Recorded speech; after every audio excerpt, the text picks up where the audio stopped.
ನಮಸ್ಕಾರ. JKS sports and news ಚಾನೆಲ್ಗೆ ಸ್ವಾಗತ. ಆತ್ಮೀಯರೇ, ಇಂದು ನಾನು ಗಂಗಾವತಿ ನಗರದ ಹಿರಿಯ ಕರಾಟೆ ಶಿಕ್ಷಕರಾದಂತಹ ಅನ್ವರ್ ಪಾಷಾ ಸರ್ ಇವರೊಂದಿಗೆ ನಾನು ಇವತ್ತು ಕರಾಟೆ ಶಿಕ್ಷಕರು ಅಂದರೆ ಖಾಸಗಿ ಶಿಕ್ಷಕರು ಹೊರ ಆವರಣದಲ್ಲಿ ಕರಾಟೆಯನ್ನು ಅಭ್ಯಾಸ ಮಾಡಿಸುವಂತಹ ಶಿಕ್ಷಕರಿಗೆ ಸರ್ಕಾರದ ಅನುದಾನದ ಬಗ್ಗೆ, ಸವಲತ್ತುಗಳ ಬಗ್ಗೆ, ಅವರಿಗೆ ಏನೆಲ್ಲ ಬೇಕು ಎಂಬುದರ ಬಗ್ಗೆ ಇಂದು ಒಂದು ಚರ್ಚೆಯನ್ನು ಮಾಡುತ್ತಿದ್ದೇವೆ. ಅನ್ವರ್ ಪಾಷಾ ಅಂದರೆ ಯಾರು ಗೊತ್ತಾ? ಇವತ್ತು ಗಂಗಾವತಿ ನಗರದಲ್ಲಿ ಅಥವಾ ಗಂಗಾವತಿ ತಾಲೂಕಿನಲ್ಲಿ ಕರಾಟೆಯನ್ನು ಸದ್ದನ್ನು ಕೇಳ್ತಾ ಇದ್ದೀರಲ್ಲ, ಆ ಉಸಿರನ್ನು ಹೊಡೆದಿರುವುದೇ ಅನ್ವರ್ ಪಾಷಾ ಇವರಿಂದ. ಯಾಕೆ ಅಂದರೆ ಅದಕ್ಕೆ ಬುಡವಾದ ಬೇರು ಅಂತಕ್ಕಂಥದ್ದು. ಆ ಬೇರಿನ ಶಾಖೆಗಳು ಇವತ್ತು ಗಂಗಾವತಿ ನಗರದ ಎಲ್ಲ ಕಡೆ ನಾವು ನೋಡಬಹುದು. ಅವರೊಂದಿಗೆ ನಾವು ಚರ್ಚೆಯನ್ನು ಮಾಡ್ತಾ ಇದ್ದೀವಿ. ನಮಸ್ಕಾರ ಸರ್, ತಮಗೂ ಈ ಒಂದು ಕಾರ್ಯಕ್ರಮಕ್ಕೆ ಸ್ವಾಗತ. ನಮಸ್ಕಾರ ಸರ್, ಈ ಕರಾಟೆಯ ಉದ್ದೇಶಿಸಿ ಮತ್ತು ಸರ್ಕಾರದ ಏನೆಲ್ಲ ನಿಮಗೆ ಸವಲತ್ತುಗಳು ಬೇಕಾಗಿದೆ, ಏನು ಸರ್ಕಾರದ ಸವಲತ್ತುಗಳು ನಿಮಗೆ ಸಿಕ್ಕಿದೆ ಅನ್ನೋದ್ರ ಬಗ್ಗೆ ಒಂದು ಚರ್ಚೆಯನ್ನು ಮಾಡ್ತಾ ಇದ್ದೀವಿ. ಸರ್, ತಾವೇನು ಹೇಳಕ್ ಬಯಸ್ತಾರೆ? ನೋಡಿ, ಕರಾಟೆ ಒಂದು ಆತ್ಮರಕ್ಷಣೆ ಕಲೆ ಆಗಿರೋದ್ರಿಂದ ಇವತ್ತು ನಮಗೆ ಒಂದು ಒಳ್ಳೆಯ ಸಂದೇಶ ಏನಂತ ಹೇಳಿದ್ರೆ, ಹೆಣ್ಣು ಮಕ್ಕಳಿಗೆ ಇವತ್ತು ಏನು ನಮ್ಮ ಸರ್ಕಾರ ಕರಾಟೆಯನ್ನು ಕಲಿಸಬೇಕು ಅಂತ ಹೇಳ್ತಾ ಇದೆ. ಅದು ಭಾಳ ಸಂತೋಷದ ವಿಷಯ. ಯಾಕಂತ ಹೇಳಿದ್ರೆ ನಮಗೆ ಇದರಿಂದ ಕರಾಟೆ ಖಾಸಗಿ ಶಿಕ್ಷಕರಿಗೆ ಯಾವುದೇ ಆದಂತಹದ್ದು ಒಂದು ಸವಲತ್ತುಗಳನ್ನು ಇಲ್ಲ. ಸರ್, ಮತ್ತು ನಿಮಗೆ RMS ಯೋಜನೆ ಅಡಿಯಲ್ಲಿ ಹೆಣ್ಣು ಮಕ್ಕಳಿಗೆ ಕರಾಟೆ ಕೌಶಲ್ಯವನ್ನು ತರಬೇತಿಯನ್ನು ಕಲಿಸ್ರಿ ಅಂತೇಳಿ ನಿಗದಿ ಮಾಡಿರ್ಬೇಕಲ್ಲ ನಿಮ್ಮ ಕರಾಟೆ ಶಿಕ್ಷಕರಿಗೆ? ಹೌದು, ಅದು ನಿಗದಿ ಮಾಡಿದ್ದಾರೆ. ಅದು 3 ತಿಂಗಳ ಮಾತ್ರ ಅದು ನಿಗದಿಯಾಗಿದೆ. ಅದರಲ್ಲಿ ಸಂಭಾವನೆ ಅಷ್ಟಕ್ಕಷ್ಟೇ ಇದೆ. ಮತ್ತೆ ಈಗ ಇತ್ತೀಚಿನ ದಿನಗಳಲ್ಲಿ ಮತ್ತು ಇನ್ನೊಂದು ಸ್ಕೀಮನ್ನು ತೆಗೆದಿದ್ದಾರೆ. PM ಶ್ರೀ ಶಾಲೆಗಳಲ್ಲಿ ಸಹ ಕೂಡ ಕರಾಟೆ ತರಬೇತಿದಾರರನ್ನ ಆಯ್ಕೆ ಮಾಡ್ಕೋಬೇಕು ಅಂತೇಳಿ. ಆಮೇಲೆ ಆ ಶಾಲೆಯಲ್ಲಿ ಸಹ ಕೂಡ ಕರಾಟೆ ತರಬೇತಿ ನಡೀತಾ ಇದೆ. ಅದು ಯಾವ ಮಟ್ಟಕ್ಕೆ ನಡೀತಾ ಇದೆ, ಹೇಗೆ ನಡೀತಾ ಇದೆ? ಅದು PM ಶ್ರೀ ಯೋಜನೆಯಲ್ಲಿ ಬಹಳ ಸಂತೋಷದ ವಿಷಯ ನಮಗೆ. ಯಾಕಂತ ಹೇಳಿದ್ರೆ ಇವತ್ತು ಹಂತ ಹಂತವಾಗಿ ಪ್ರತಿಯೊಂದು ಕರಾಟೆ ಶಿಕ್ಷಕರಿಗೆ PM ಶ್ರೀ ಆಗಲಿ RMS ಆಗಲಿ ತಗೊತಾ ಇರುವುದು ಬಹಳ ಸಂತೋಷದ ವಿಷಯ. ಅದು ಏನಂತ ಹೇಳಿದ್ರೆ PM ಶ್ರೀಯಲ್ಲಿ ಯೋಗ ಮತ್ತು ಕರಾಟೆ ಇಬ್ಬರಿಗೆ ತಗೋಬೇಕು. ಅದು ಯೋಗನೇ ಬೇರೆ, ಕರಾಟೆನೇ ಬೇರೆ. ನಮಗೆ ಯೋಗದಿಂದ ಯಾವುದೇ ಅಭ್ಯಂತರ ಇಲ್ಲ. ಯೋಗನೇ ಕಲೆನೇ ಬೇರೆ, ಕರಾಟೆ ಕಲೆನೇ ಬೇರೆ. ಕರಾಟೆ ಮೈಂಡು ಹಾಗೂ ಧೈರ್ಯ ತುಂಬುವ ಒಂದು ಕಲೆ. ಇದು ಪ್ರತ್ಯೇಕವಾಗಿ ಮಹಿಳೆಯರಲ್ಲಿ ಬೇಕಾಗಿರುವಂತಹ ಒಂದು ಕಲೆ. ಈಗ PM ಶ್ರೀಯಲ್ಲಿ ಮಹಿಳೆಯರಿಗೆ ಪ್ರತ್ಯೇಕವಾಗಿ ಕರಾಟೆಗೆ ಒಂದು ಅನುಕೂಲತೆ ಮಾಡಿಕೊಟ್ರೆ ಶಿಕ್ಷಕರಿಗೆ ಮುಂದಿನ ದಿನಗಳಲ್ಲಿ ಪ್ರತಿಯೊಂದು ಹೆಣ್ಣು ಮಕ್ಕಳು ತಾವೇ ಸ್ವಂತವಾಗಿ ಧೈರ್ಯವಾಗಿ ಓಡಾಡಬಹುದು ಅಂಥೇಳಿ ನಾವು ಹೇಳಲು ಬಯಸುತ್ತೇನೆ. ಅಂದ್ರೆ ನೀವು ಹೇಳುವ ಪ್ರಕಾರ ಇದು ಕಾಯಂ ಆಗಬೇಕು, ಮತ್ತೆ ಇದರಲ್ಲಿ ಏನಾದರೂ ತಿದ್ದುಪಡಿ ಆಗ್ಬೇಕು ಅನ್ನೋದನ್ನ ವಿಷಯವನ್ನು ಪ್ರಸ್ತಾಪನೆ ಮಾಡ್ತಾ ಇದ್ರಿ. ಹೌದೌದು, ಇದರಲ್ಲಿ PM ಶ್ರೀಯಲ್ಲಿ ತಿದ್ದುಪಡಿ ಆಗಬೇಕು. ಅದು ಒಂದು 3 ದಿವಸ ಕರಾಟೆ ತಗೋಬೇಕು, 3 ದಿವಸ ಯೋಗ ತಗೊಂಡ್ರು ಭಾಳ ಒಳ್ಳೇದಿದೆ. ಅವ್ರಿಗೆ ಸಂಭಾವನೆ, ಅವ್ರಿಗೊಂದು 15,000 ರೂಪಾಯಿ, ಇವ್ರಿಗೊಂದು 15,000 ರೂಪಾಯಿ ಕೊಟ್ರೆ ಭಾಳ ಅನುಕೂಲತೆ ಆಗ್ತೈತಿ ಟ್ರೈನರಿಗೆ. ಅಂದ್ರೆ ಕರಾಟೆ ಶಿಕ್ಷಕರಿಗೆ ಬೇರೆ ಆಯ್ಕೆ ಮಾಡಬೇಕು, ಯೋಗ ಶಿಕ್ಷಕರಿಗೆ ಬೇರೆ ಆಯ್ಕೆ ಮಾಡ್ಕೋಬೇಕು ಅನ್ನೋದನ್ನ ಹೇಳ್ತಾ ಇದ್ರಿ. ಹೌದು, ಇಬ್ಬರಿಗೆ ಬೇರೆ ಬೇರೆ ಮಾಡಿದ್ರ, ಇಬ್ಬರಿಗೆ ಸಂಭಾವನೆ ಬೇರೆ ಬೇರೆ ರೀತಿಯಿಂದ ಕೊಟ್ರ ಒಳ್ಳೆ ಒಂದು ಕಲೆಯನ್ನು ಆ PM ಶ್ರೀ ಯೋಜನೆಯಲ್ಲಿ ಹೆಣ್ಮಕ್ಳಿಗೆ ಕಲಿಯಲು ಅನುಕೂಲತೆ ಆಗ್ತೈತಿ. ಸರ್, ಇದು ಮತ್ತೆ RMS ಮತ್ತು PM ಶ್ರೀ ಇದ್ರ ಬಗ್ಗೆ ಏನಾನ ಲೋಪದೋಷಗಳು ಏನೇನಿದಾವೆ ಇದರಲ್ಲಿ?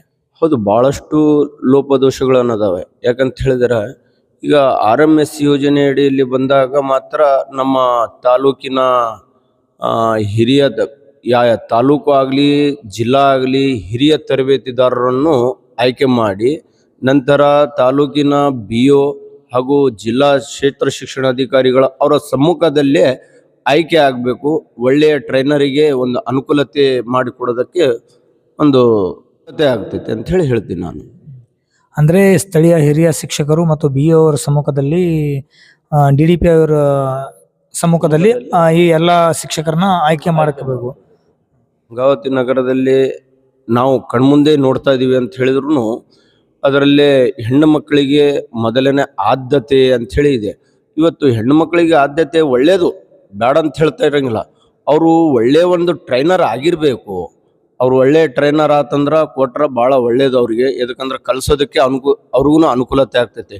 ಇವತ್ತು ಏನು ಮಾಡ್ತಾ ಇದ್ದಾರೆ ಅಂತ ಹೇಳಿದ್ರೆ ಭಾಳಷ್ಟು ನಮ್ಮ ಕಲ್ಯಾಣ ಕರ್ನಾಟಕ ಭಾಗದಲ್ಲಿ ಒಂದು 4 ಪಂಚು, ಒಂದು 4 ಕಿಕ್ಕು ತೋರಿಸಿ 1-2 ಕ್ಲಾಸ್ ಮಾಡಿಸಿ ಆ ಅಮೌಂಟ್ ತೊಗೊಂಡ್ಬಿಡ್ತಾರೆ. ಅದು 1-2 ಕ್ಲಾಸಿಂದು ಅಮೌಂಟ್ ಯಾರು ಕೊಡ್ತಾರೆ? ಈ ನಮ್ಮ ಪ್ರಿನ್ಸಿಪಾಲ್ HMನವರು 1-2 ಕ್ಲಾಸಿನ ಅಮೌಂಟ್ ಕೊಟ್ಟು ಕಳಿಸ್ಬಿಡ್ತಾರೆ.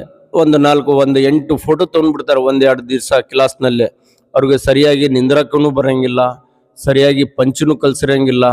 ಇವು ಟೋಟಲ್ ಇರೋದು 16ರಿಂದ 18 ಕ್ಲಾಸ್ ತೊಗೋಬೇಕಂತ ಹೇಳಿ.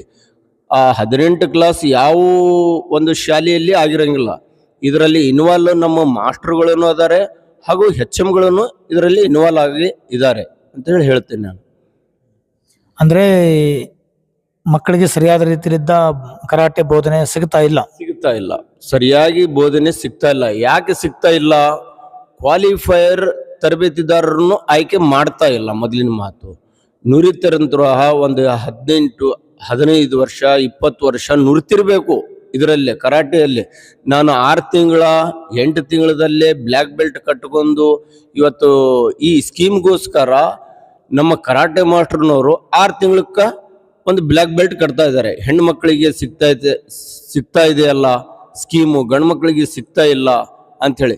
ಇಲ್ಲಿ 20 ವರ್ಷ 15 ವರ್ಷ ಕಲಿಸಿದವ್ರಿಗೂ ಯಾವುದು ಇದರಲ್ಲಿ RMS ಯೋಜನೆಯಲ್ಲಿ ಮಾನ್ಯತೆ ಇಲ್ಲ.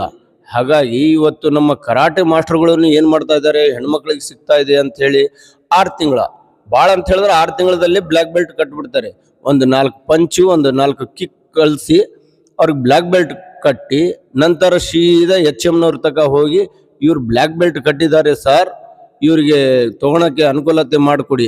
ಆ ಬ್ಲ್ಯಾಕ್ ಬೆಲ್ಟ್ನವ್ರಿಗೆ ಸರಿಯಾಗಿ ನಿಂದ್ರೋಕೆ ಬರಂಗಿಲ್ಲ.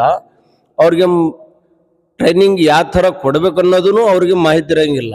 ಹಾಗಾಗಿ ಇವತ್ತು ಎಲ್ಲೆಲ್ಲಿ RMS ಯೋಜನೆಯಲ್ಲಿ ಹೆಣ್ಣು ಮಕ್ಕಳು ತೊಗೊತಾ ಇದ್ದಾರೆ, ಕೆಲವು ಜಾಗ ಟಾಪ್ ಆಗಿ ತೊಗೊತಾ ಇದ್ದಾರೆ. ಎಲ್ಲರೂ ಅಂತ ಹೇಳೋಕೆ ಸಾಧ್ಯವಿಲ್ಲ.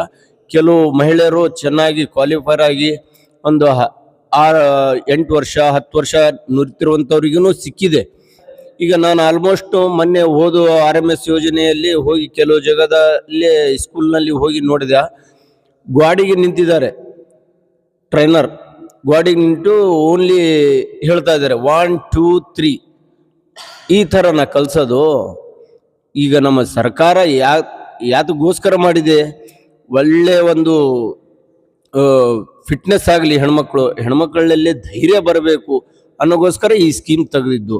ಆ ಸ್ಕೀಮಿನ ಅರ್ಥನ ಪೂರ ಹದ್ದುಗಟ್ಟಿಸ್ಬಿಟ್ಟಿದ್ದಾರೆ ನಮ್ಮ ಕೆಲವು ಮಾಸ್ಟರ್ಗಳು ಅಂತೇಳಿ ಹೇಳಲು ನಾನು ಇಚ್ಛೆ ಪಡ್ತೇನೆ. ಆತ್ಮೀಯ ಅಧಿಕಾರಿಗಳಲ್ಲಿ ಮನವಿ ಇಷ್ಟೇ, ಅಂದರೆ ಮುಖ್ಯೋಪಾಧ್ಯಾಯರದು ಇದರಲ್ಲಿ ತಪ್ಪಿರೋದಿಲ್ಲ, ಅಧಿಕಾರಿಗಳದ್ದು ತಪ್ಪಿರೋದಿಲ್ಲ. ಇಲ್ಲಿ ಸ್ವಲ್ಪ ತಿದ್ದುಪಡಿ ಮಾಡಬೇಕಾಗಿದೆ. ಅಂದರೆ ಸ್ಥಳೀಯ ಹಿರಿಯ ಕರಾಟೆ ಶಿಕ್ಷಕರ ಸಮ್ಮುಖದಲ್ಲಿ ಆಯ್ಕೆ ಪ್ರಕ್ರಿಯೆ ನಡೆದಾಗ ಇಂಥ ಲೋಪದೋಷಗಳು ನಡೀಲಿಕ್ಕೆ ಸಾಧ್ಯವೇ ಇಲ್ಲ. ಯಾಕಂದರೆ ಸ್ಥಳೀಯ ಹಿರಿಯ ಕರಾಟೆ ಶಿಕ್ಷಕರಿಗೆ ಗೊತ್ತು ಯಾರು ಯಾವ ಮಟ್ಟದಲ್ಲಿ ಕಲ್ತಿರುತ್ತಾರೆ, ಯಾರು ಈ ಸ್ಕೀಮಿಗೆ ಅರ್ಹರಾಗಿರುತ್ತಾರೆ ಅಂತೇಳಿ. ಇವತ್ತು ನಾವು ಏನು ಮಾಡ್ತಾ ಇದ್ದೀವಿ ಅಂತಂದರೆ, ಆ ಒಂದು ಆದೇಶದಲ್ಲಿ SDMC ಸದಸ್ಯರನ್ನ ಆಯ್ಕೆ ಪಟ್ಟಿಯಲ್ಲಿ ಆಯ್ಕೆ ಪ್ರಕ್ರಿಯೆಯನ್ನು ನಡೆಸಲಿಕ್ಕೆ ಕೊಡ್ತೇವೆ.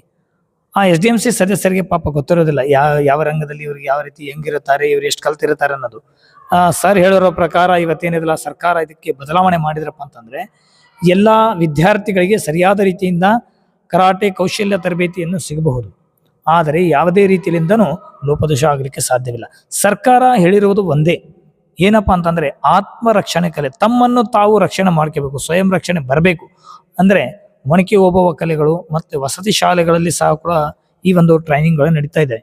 ಅಂದ್ರೆ ಇದಕ್ಕೆ ಸರಿಯಾದ ರೀತಿಯಿಂದ ವಿದ್ಯಾರ್ಥಿಗಳಿಗೆ ಇದರ ತರಬೇತಿಯನ್ನು ಪಡಿಬೇಕಂತಂದ್ರೆ ಈ ಸ್ಥಳೀಯ ಹಿರಿಯ ಕರಾಟೆ ಶಿಕ್ಷಕರ ಸಮ್ಮುಖದಲ್ಲಿ ಆಯ್ಕೆ ಪ್ರಕ್ರಿಯೆಯನ್ನು ನಡೆದಾಗ ಏನಂತಂದ್ರೆ ಮಕ್ಕಳಿಗೆ ಸರಿಯಾದ ರೀತಿಯಲ್ಲಿ ಕರಾಟೆ ಬೋಧನೆಯನ್ನು ಸಿಗಬಹುದು ಮತ್ತು ತಮ್ಮನ್ನು ತಾವು ರಕ್ಷಣೆ ಮಾಡ್ಕೋಬಹುದು ಅಂತಂದೇಳಿ ಈ ಸಂದರ್ಭದಲ್ಲಿ ನಾವು ಹೇಳಕ್ ಬಯಸ್ತಾ ಇದ್ವಿ. ಸರ್ಕಾರ ಈ ಒಂದು ರೂಲ್ಸ್ ಅನ್ನು ಚೇಂಜ್ ಮಾಡಿ ಬದಲಾವಣೆ ಮಾಡಿ ಹಿರಿಯ ಕರಾಟೆ ಶಿಕ್ಷಕರ ಸಮ್ಮುಖದಲ್ಲಿ ಆಯ್ಕೆ ಪ್ರಕ್ರಿಯೆಯನ್ನು ನಡೆಸುವಂತ ಒಂದು ಆದೇಶವನ್ನು ಹೊರಡಿಸಬೇಕಂತೇಳಿ ಈ ಸಂದರ್ಭದಲ್ಲಿ ಹೇಳ್ತೀವಿ. ಜಾರಿಗೊಳಿಸಬೇಕು.